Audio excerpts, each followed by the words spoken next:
Welcome to the Movers and Shakers podcast, where real students are doing real deals in the world of multifamily real estate. I'm Vince Gethings, the owner of the Wheel Profits Academy. Listen in as we dive into the journeys of driven individuals who are turning their dreams into reality. These people are just like you, taking action and making things happen. If you enjoy the show, please like, subscribe, and if you're ready to take action, check us out at wheelwellprofits.com to learn more about our incredible community. Let's get started. This is Movers and Shakers, where we interview the upcoming generation of Make It Happen multifamily investors to share their story. Welcome to the Movers and Shakers podcast. My name is Gino Barbaro, co-founder of Jake and Gino, multifamily investor, educator, father, mentor, and I am joined by my co-host, my brosif, Joshua Ryan Rusin. Mr. Rusin, how are we doing today, bro? Gino, excited, man. Locking down some things for an upcoming money mixer we have in March in Orlando. Very excited to tour a $300 plus $52 million deal that a friend of ours closed on. And Gino, what's most exciting about this? They did a 4% acquisition fee. So if you look at that, that's over $2 million day one. Now, obviously, newer investors don't start out there, but it just goes to show you, if you stick with it long term, the power of that. And really excited to get the Jake and Gino community together, that hands-on in the field experience, that networking, and seeing the systems and tools you're learning in action. Man, I just cannot wait. Gino, what are you most excited about? We just had the boot camp this past weekend. 70 Jake and Gino students were there talking about the buy right. That's the first leg of the framework. But what's exciting is there's two other legs that we always discuss upon. But it was exciting to get 70 students out there. It's amazing what you don't know. But when you go to these boot camps, you start learning a lot of the techniques and a lot of the strategies, different ways to buy assets, different strategies, what makes a deal, what doesn't make a deal. These are all the things we're learning about. And today was our first State of the RAN Fam webinar to our entire community, to our entire employees, which was great because the RAN Fam has grown, right, Josh? We have the honeybee, and it's really multifaceted now. We have the education part, which is Jake and Gino. We have the RAN Partners, which is for the investors. We have RAN Property Management, we have RAN Capital, and we have RAN Cares. So to keep that whole symbiotic relationship, we just had a great webinar for our entire employee base, just letting them know what each arm is doing of the business. And it's all about communication when you get into business, about letting what Jake and Gino are doing, is how is it affecting the RAN Property Management team and how we can grow together. So it was a really exciting webinar this morning.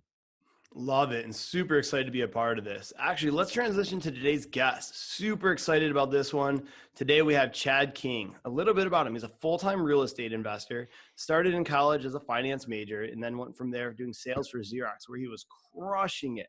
After studying successful people, he realized that real estate was most of their portfolio and how they got there, and not wanting to wait 10, 15, 20 years to really climb the corporate ladder and use real estate to shortcut that. He actually quit in 2017, went into real estate full-time in January, where he really started wholesaling, and he learned some of the school of hard knocks, but he was committed and made it happen.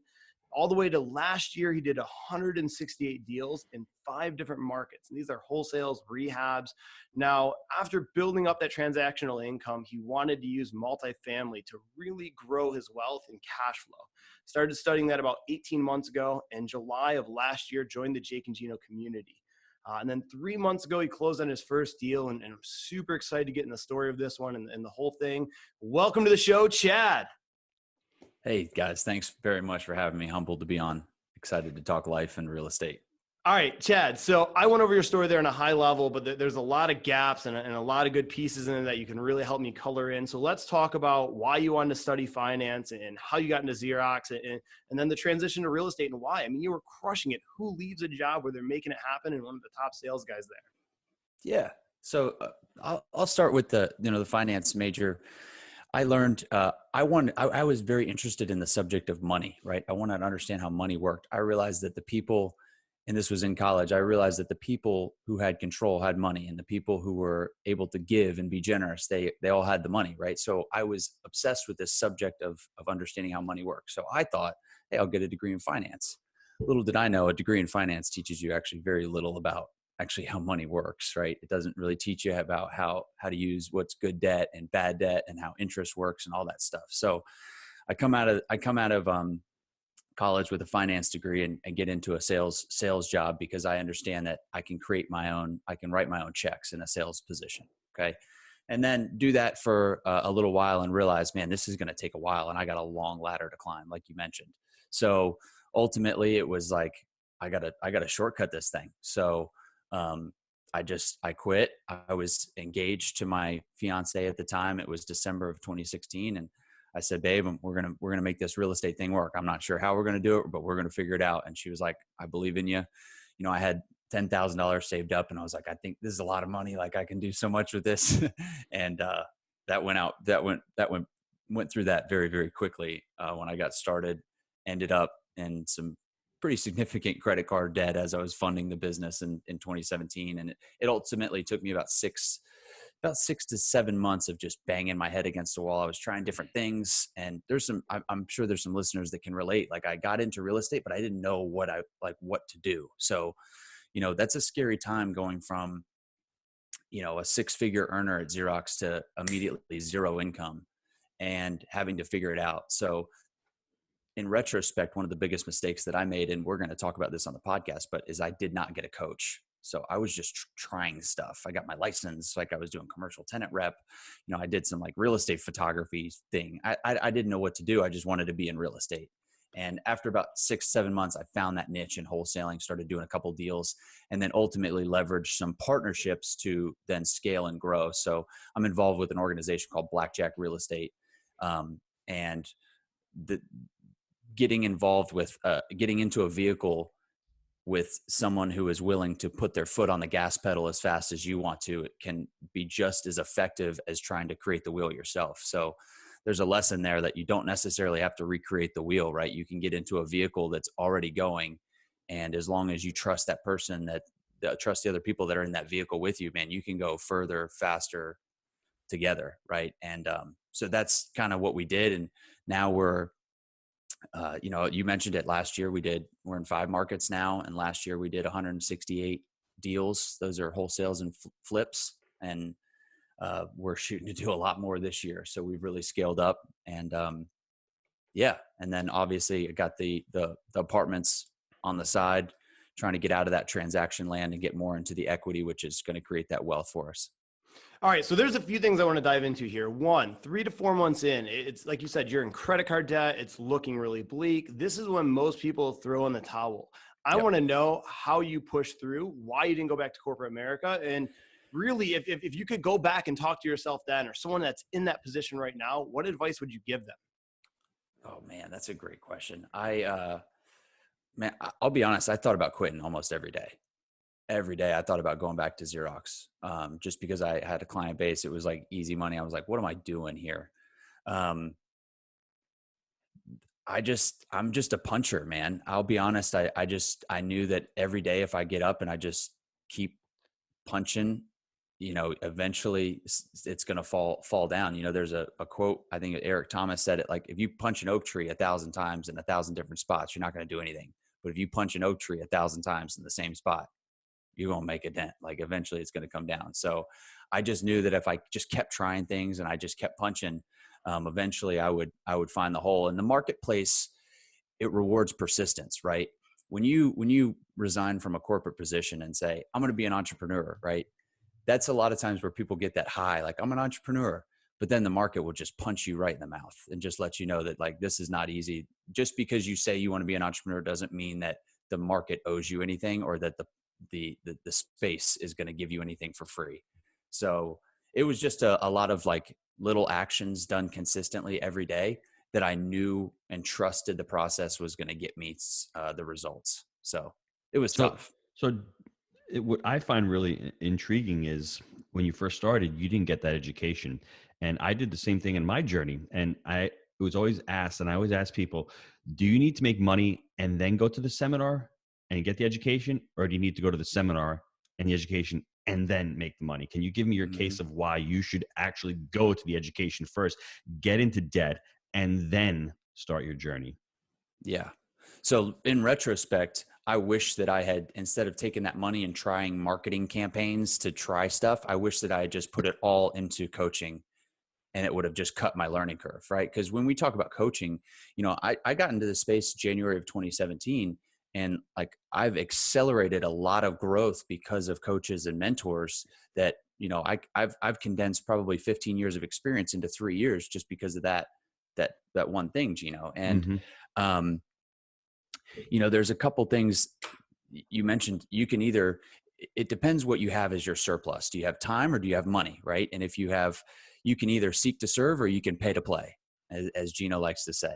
That's my boy Josh Rosen. That's the oak tree right there. He taught me that line, and it's like, wow. That just says it, right? And it's important, everybody out there. There's one of two ways. You're either going to go out there and add a tremendous amount of value. We had a podcast with Pat Hyben. Go out there, and what can you do for your mentor? Do you have $500 where you can donate to his charity? Because that's what mentors, they don't really maybe need the money. Can you go out and help him underwrite deals for nothing? Give a ton of value. That's important, everybody out there.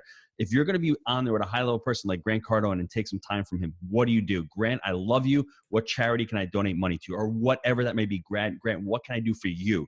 And then in return, you're going to get something back. So I don't want to cut you off on that, but it's important that everyone has to understand that concept, because people who are super successful love to share. But at the same time, their time is so valuable and is worth so much money. And for us that are trying to grab up and reach up, let's think of how we can help them out. And this ultimately is going to help you out. And pay to play. If you don't have that, you're really super busy, like Chad is, doing 168 deals. Everybody, that's an average of 3.5 deals a week. Most people can't do 3.5 deals in their lifetimes. He's doing that in a week. So does he have time to go out there and maybe seek out a mentor? No, but he has time to go out and actually pay for his investment to. And the thing is, when we say pay to play, I don't want to think of it as you're paying for something. You're investing your money into something, which is yourself, which is the biggest ROI. Because once you learn a concept, we're going to jump into what Chad did on his first deal. That ROI is infinite. Now Chad can take those skills and he can apply them to the next deal and to the next deal and to the next deal. Whoa, before we dive deeper, I want to build more on this foundation. Chad, why is time more valuable than money? And why does the average person hoard their money rather than letting it go and come back with a return? Yeah. So the average person, the problem with the average mindset, that's obviously the epidemic in society, is that that money is actually something, and it's not anything. It's fake, right? So it's money is fake, right? And you need to use money to, number one, you need to use money, to invest in yourself, like Gino was talking about. That's the first investment you should make. There's people that ask me like, hey, I have $5,000. What can I do? Like, dude, first off, $5,000 is nothing. So is 10. Like, you need to put that money back into yourself first to cut your learning curve, to save yourself time, right? You look at it this way. If I read a book a week, right? And let's say I start at 25 and the average person reads one book a year, and I'm reading a book a week. It's going to take that person, right, 25 years to accumulate the same knowledge. If we assume the same knowledge retention, it's going to take that person, 25 years to accumulate the same knowledge it takes me to accumulate in one. You can, by taking action and by using money as leverage to gain knowledge, right? You can shortcut time and basically fast forward a bunch of experience and leverage other people's experiences, because time is definitely the most valuable asset, right? It's the only thing people can't control. And you look at the richest people in the world, and the one thing they cannot buy is time. And I have been, over the past couple of years, your time gets more and more valuable as you start to learn these concepts, and you become more like, now my time, I don't waste any time now, because I'm spending it in my 5 buckets, right? My health and fitness, my marriage, my business life. And if I'm not doing one of those things, then I don't do it. It's not spent watching TV. It's not spent, just BS and playing video games, because we don't have, it's running out, man. I got a little hourglass back there just to remind me every time I come in my office, man, clock's ticking, right? I love that. So a good way to illustrate this is, let's picture and imagine in 5 years you hit your goals, right? Whatever those are. But instead, maybe we find someone who has the results you want, that like, and trust, and has been able to replicate that with other people. And they're able to get you there in 3 years. So saving 2 years of your life. And the real question is, what do you value 2 years of your life at? Like Chad said, time is the only asset you can't get more. You want more money? Go work hard, learn a skill set. You can have unlimited of it. Time, no can do. Yep.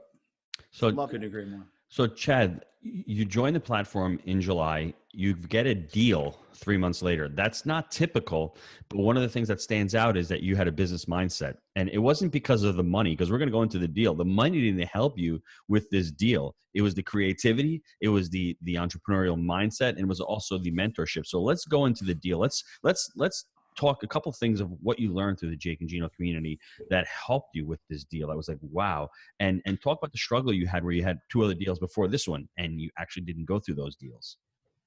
Yeah, absolutely. And as we get into the deal, kind of what you'll see is like the way the deal was looking, and I didn't have the way that the deal was looking. It was like the way that we had to structure it. We had to get very resourceful. And that was kind of a theme in my story. It was like when I was struggling in the beginning, like I had to be resourceful, and resourcefulness is a tremendous quality if you can generate it, right? That's why you see the people that inherit a bunch of money, right, tend to either waste it or they don't know how to multiply it because they don't have that resourcefulness. So,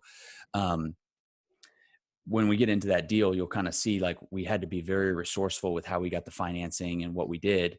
To start though, I'd been studying and underwriting deals for probably 12 months before I got that coaching. But I wanted to get the biggest mistake I made when I got into wholesaling was I didn't have the coach. So I was like, I'm not going to make that mistake again. Right. So I knew I wanted to be in the apartments, and I was studying underwriting deals, and getting into the coaching platform was finally like, okay, I've gotten the wholesaling business to a point where I can at least take a little bit of a step back and focus some time on the apartments.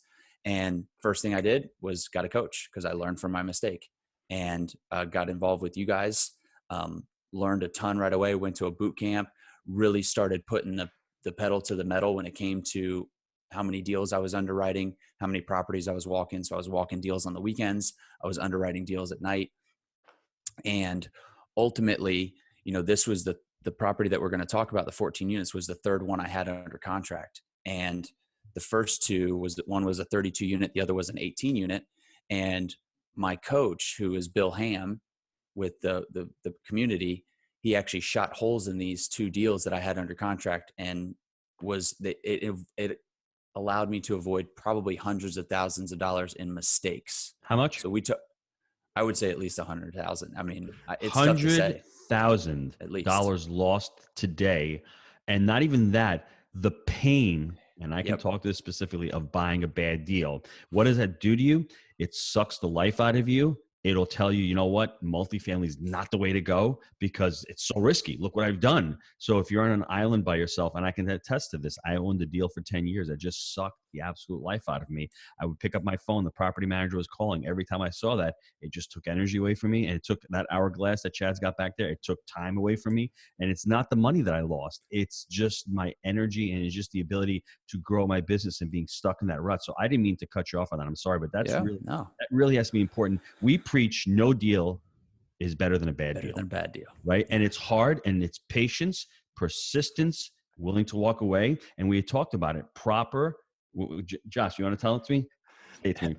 Yeah. Proper preparation prevents piss poor performance. So in this case, not having the knowledge, not seeing the blind spots prevented Chad from being in a bad spot. And a bad spot is a 6-figure loss and a soul-sucking deal. So Chad, all right, let's talk about what the holes in those deals were, Yes. what the blind spots, and then really I want to dive into the opportunity of the deal you did close on it, and that one's an exciting one. Yeah. So the 32 unit, like when we got it under contract, it looked like a great deal. And I scheduled a coach. So as soon as I get something under contract, I leverage the coach, and I schedule a call with him, and I pitch him the deal. And then I want to see what holes he pokes in it, because he's done so many deals. I'm going to leverage his experience. Right. And he was able to see things that I didn't see. And, he was looking at the rent rolls, and he was like, he saw something that the story didn't make sense, because that the financials of a property, they tell a story. Right. And as a newbie, you don't know how to read that story. But a guy like Gino, he can look at that and he can see the story that the property is telling. And that's what Bill was able to do. And he says, have you done a lease audit? And I said, no, I didn't. I haven't done a lease audit yet. And he goes, I would do that lease audit. And through the lease audit, we found out that the rents were they were doing weekly corporate rentals, and they were not monthly leases. And the seller didn't tell us that. So Wow. we would, that's a big one right there. Big one right there. So, we're underwriting the deal and we're assuming everybody's on, these are monthly leases that people are on, and they weren't.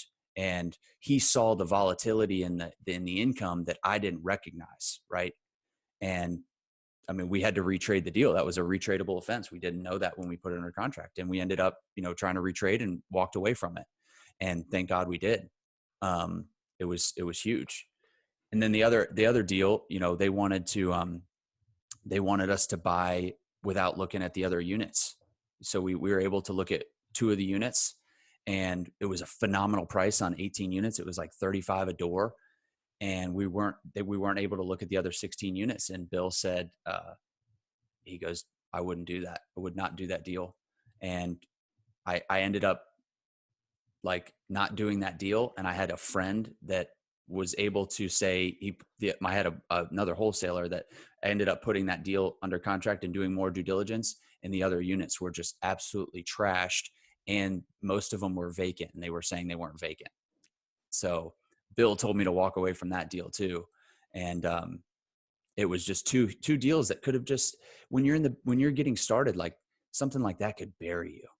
Right. And, eventually I would have climbed out, but either one of those deals would have absolutely buried me and probably put me 2 years behind where I could be. So this is important because Chad's gone through 2 deals, through 2 heartbreaks.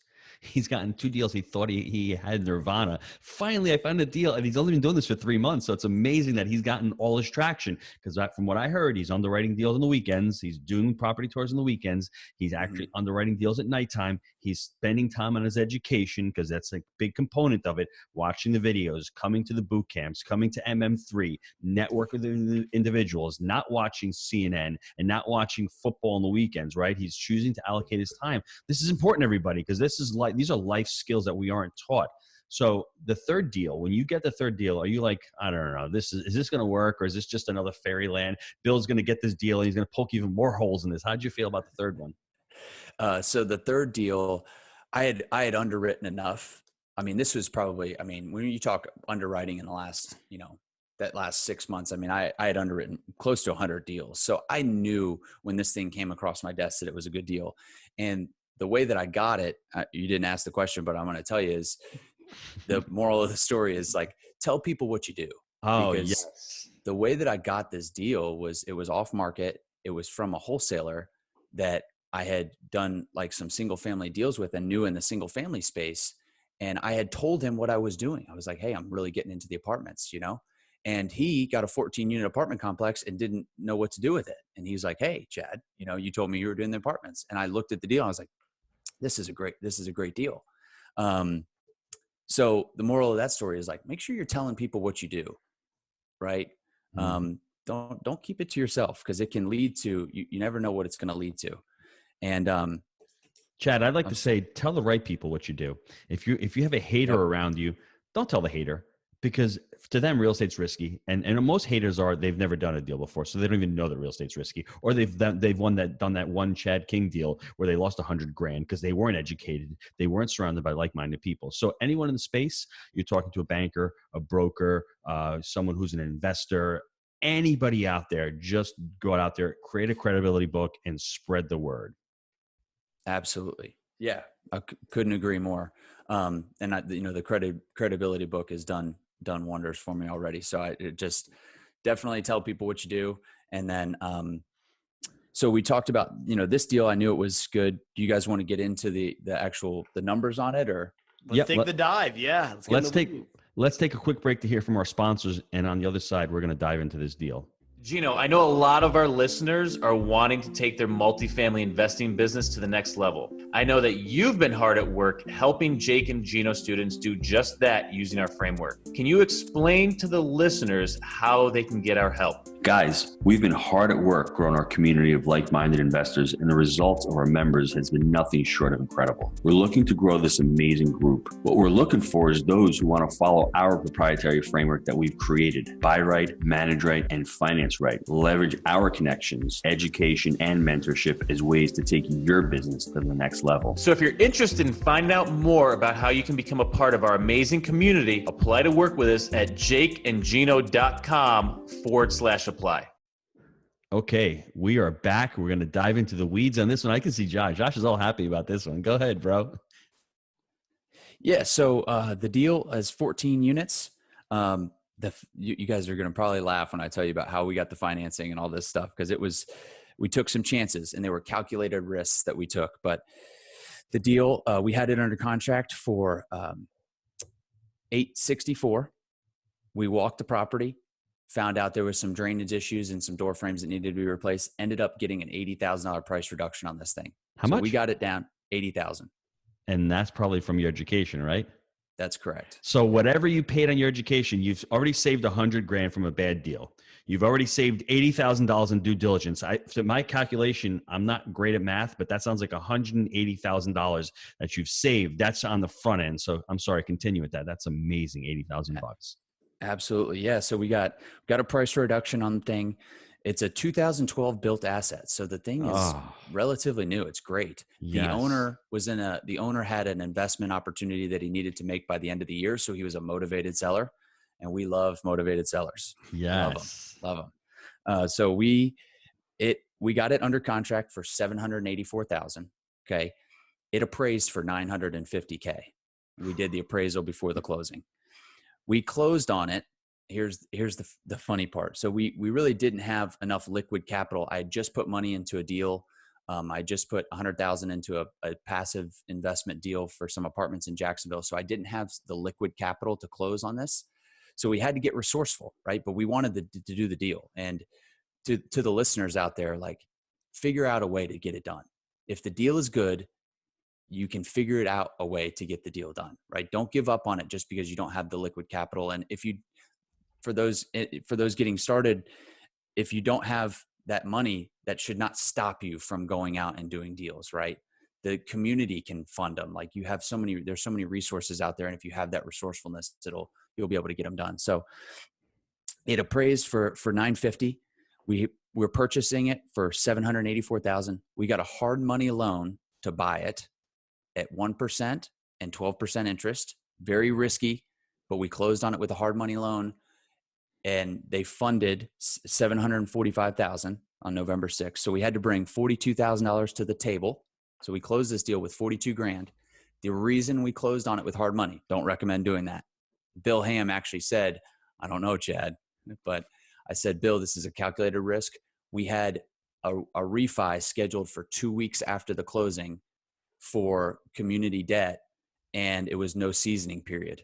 So the bank actually was going to fund 80% of the loan to value, but they wouldn't do that on the purchase. They would only do it if we own the asset, and they did it with no seasoning period. We had to talk to a lot of banks to get that deal. Most banks have a 12-month seasoning period. And so that's something you learned through the coaching also, correct? Yep. So that one strategy made you get the deal, and the education also saved you upwards of almost $200,000. So that's freaking amazing. That is awesome. Yeah. So then 2 weeks after we closed on it with hard money, we brought $42K to the table, and they funded $745.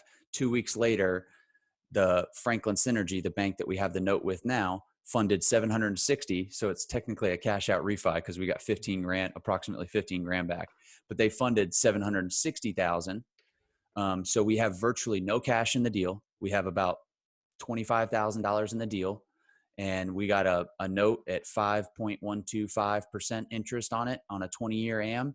And we're just going to hold the thing, right? It's just going to let the tenants pay down the debt. We're pretty highly leveraged, but that's fine because we don't need a big cash on cash. We don't have any cash in the deal. So it's not like we didn't buy this for the cash flow. We bought this thing for the long-term hold. And then, as well as, we did a cost segregation study with Boomer, and, wiped out our tax bill for the year because of the accelerated depreciation that we took at the end of last year. Did you know about So cost segregation before the education, or was that something on your radar? Or is that something that you learned through the education? Number one, I networked with Boomer through the group. I met him at a money mixer in Knoxville. We did the money mixer in Knoxville. I sat next to Boomer on the bus, and that's how I met Boomer, who did our cost seg study. I had known about cost segregation and the phantom income from depreciation just from reading Robert Kiyosaki books, but to actually put it to the pavement, I would not have been able to do it without the community, actually implementing that cost seg and figuring it all out. So Chad, some of the things that are amazing about this deal is it's a 20-year amortization right now. In a couple of years, if you'd like to refinance this thing, it might go to agency because your loan might go about $1 million because of the asset appreciation. But even if it doesn't, you can refinance this to a community bank, possibly get a lower interest rate. If you push it out to a 25-year amortization, your cash flow is going to be even greater. But for the time being, you're paying down the principal. You've got cost segregation. The property probably will appreciate.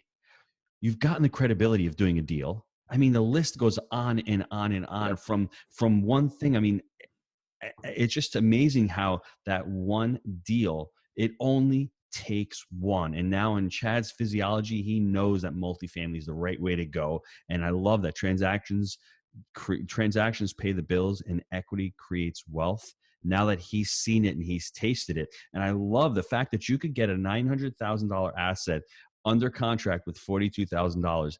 The amount of leverage there is just amazing. How many asset classes can you do that with? So I'm going to recap this. Why multifamily? Number one, you have appreciation on the asset. Number two, you have amazing tax benefits. Number three, you have the cash flow from the property. Number four, you're building a business and you're able to scale. He's got all those units in one location, so it's easier for him to manage it. I mean, the list goes on and on. Josh, what else do you see from the deal that I've missed? Because I'm excited. I'm trying to contain my excitement here, but what a freaking great deal. Tenant paying down the mortgage. I mean, that's obviously a huge profit center as well. Real estate from a tax perspective is a appreciating asset. And so like you talked about the benefits there, but from a value standpoint, it's appreciating. They're not making any more land. It's a basic human need. This is a good place to be. And so I'm really excited about that. And real quick, we want to dive into some, Gino, go ahead. No, what I want to ask Chad was, if you're out there and you're seeing investors or especially wholesalers who are doing really well, single family home buy, fixer and flippers, what would you say to them? How is the best way for them to get into multifamily? What would you say to them? This is what you need. These are the next action steps that you need to take because you're doing great. Transactions are great. But as we know, money's fake. There's inflation.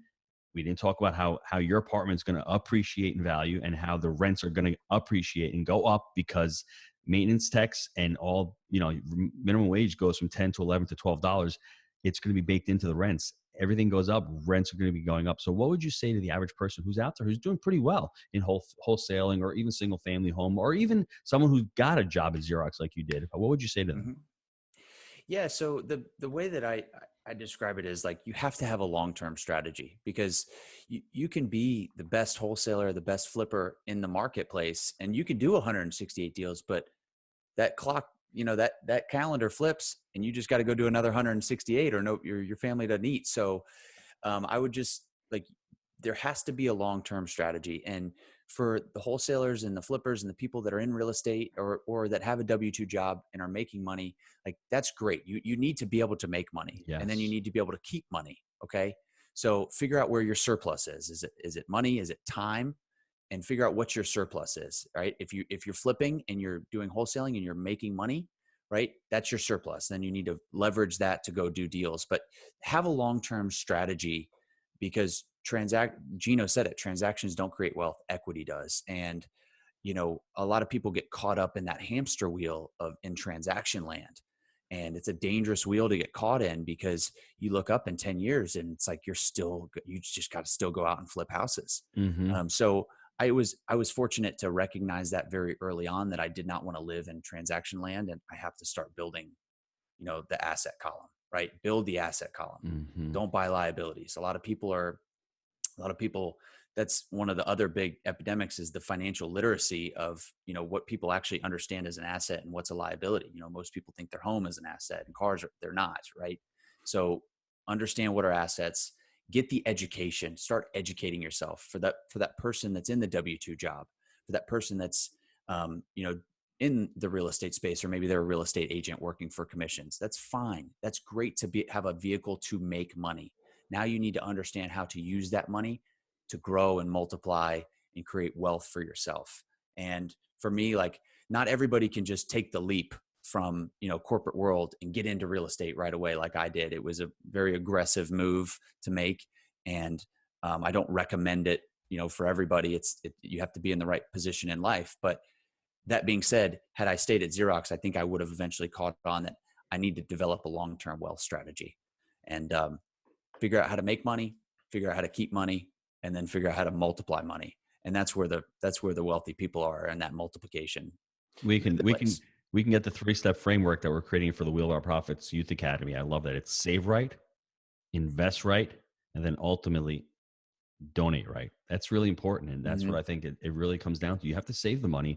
We're not saying out here that you don't need to make money. You need to save your capital or your time, like you said, and then invest it properly, invest it into yourself, and then invest it into these cash flowing assets.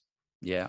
And I would say, when you're saving money, you got to realize that money sitting in a bank account is losing money. So when you're saving money, you need to don't save to save to, like Gino said, save to invest in yourself first, then your business, and then in assets. Josh, he's preaching to the choir, because when you're saving for an event like retirement, or you're saving for your kid's college, the problem is that money is gone. It got, like, now that my daughter is graduating college, if I had saved money in a 529 or some kind of savings account, that money's gone. But since I have an asset that pays me every month, when she's gone with college, my son Mike is up next, and guess what? That asset's paying for him, and it's depreciating. It's appreciating in value. I'm getting the tax write-offs. It's appreciating in value. So can you see the difference? And it's all funded by debt. It's funded. Don't be afraid of the word debt.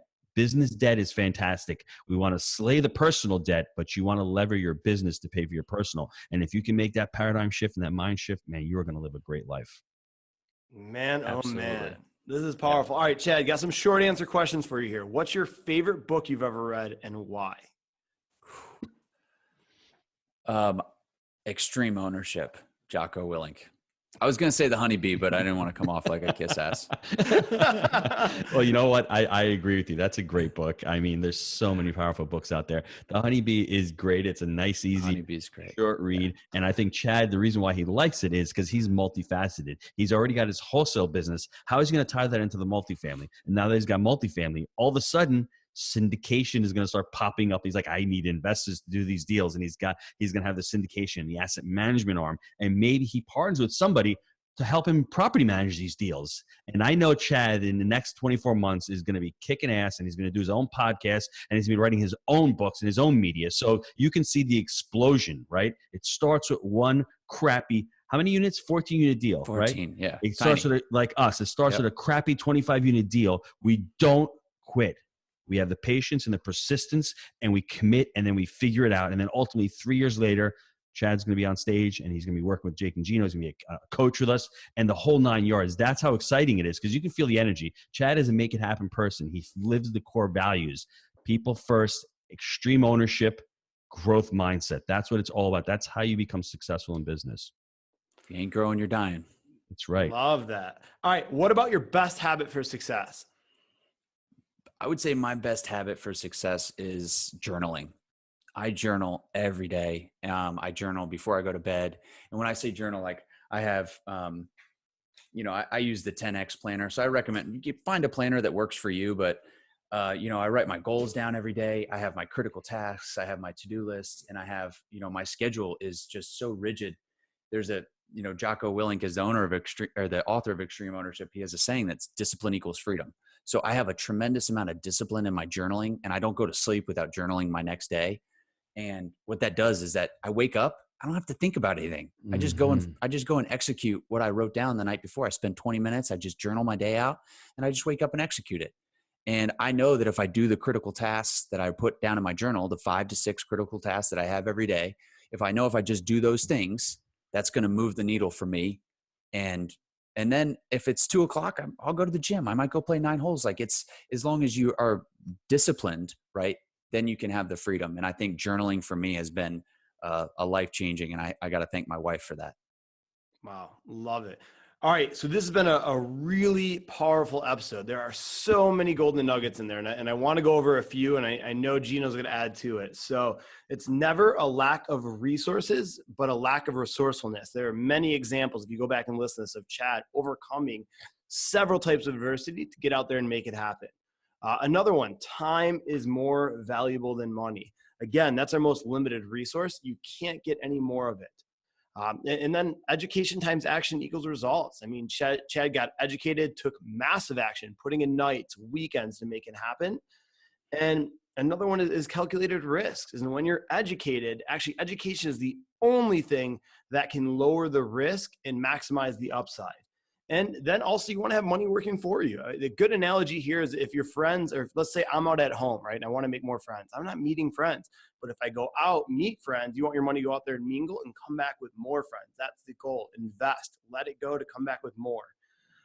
Another one is, it's not what you don't know that, or that you don't know that's dangerous, but it's what you don't know that you don't know. And this is where Chad was able to leverage a mentor. Shout out to the Bill Ham to make it happen and avoid those costly mistakes.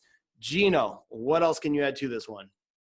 The person with the gold writes the rules. And we glossed over that, but that's why I think multifamily is such a hot market. The government knows that they can't provide affordable housing. There's a lot of people out there wholesaling deals, and that's why the tax benefits aren't as plentiful. I don't think the government wants people out there, or they're not promoting people out there flipping homes. It's a great part of the segment of the economy, but when you look at the tax benefits that multifamily has, I think the government wants to stimulate that part. Of taxes is really only a way for the government to stimulate behaviors. They want multifamily investors to create these apartment communities, to create a affordable living for tenants and residents. The government can't do that. So that's why that's really important. So always look at the tax code. Don't hate the tax code. The code is the code. Work it to your advantage. I think that we've hammered a lot of times transactions and equity. That's truly important. Be flexible, like Josh said. It's really important to be flexible. And I think one of the most important things is don't be afraid to invest in yourself. Don't be afraid to step outside the box.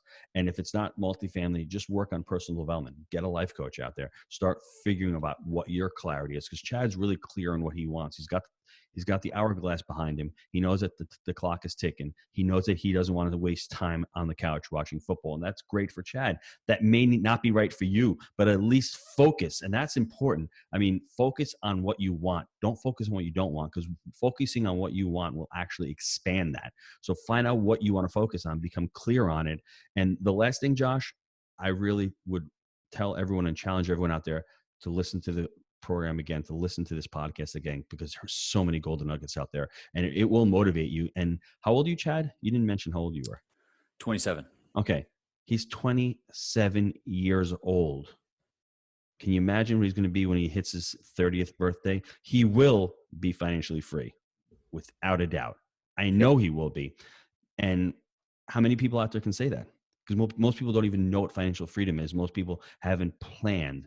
So I want Josh to get, Chad, how can people get in touch with you? Because they have to continue the journey. I mean, anyone calling you out there, anyone who wants to know more about Chad and how successful he was, and maybe, hey, Chad, how did you do goal setting? Hey, Chad, how did you structure your life? Hey, Chad, how do I start journaling? These are things that people in their 40s don't know how to do this, let alone people getting out of college. These are all skills that we need to learn. So it's important. So, Chad, how can the listeners get a hold of you? Yeah. So my platform is Instagram that I like to be on. So I'm at Mr. Chad King on Instagram, all one word, Mr. Chad King. And then I'm Chad King on Facebook if you guys want to, give me a follow. And listen, I'm very early on in my journey, 14 units down. That's it. So I'm very transparent. I'm open. I'm honest. I'll tell you guys, I'm very humbled to be on the show with you guys. And I'm early on, but very directional. I know where I'm going. So happy to talk to anybody. I love giving back. When you get to the top, you got to reach back and pull someone else up. So if there's someone down there that's, a little bit lower than me, I love to help out, give advice where I can. And I'm always reaching up for mentors as well. Guys, I want to thank Chad for being an amazing guest on Movers and Shakers and sharing his story. Now, if you want to be the next Movers and Shakers guest, email me, josh@jakeandgino.com. And until next week, let's make it a Movers and Shakers week. See you, everybody. Thanks, Chad. Bye, guys.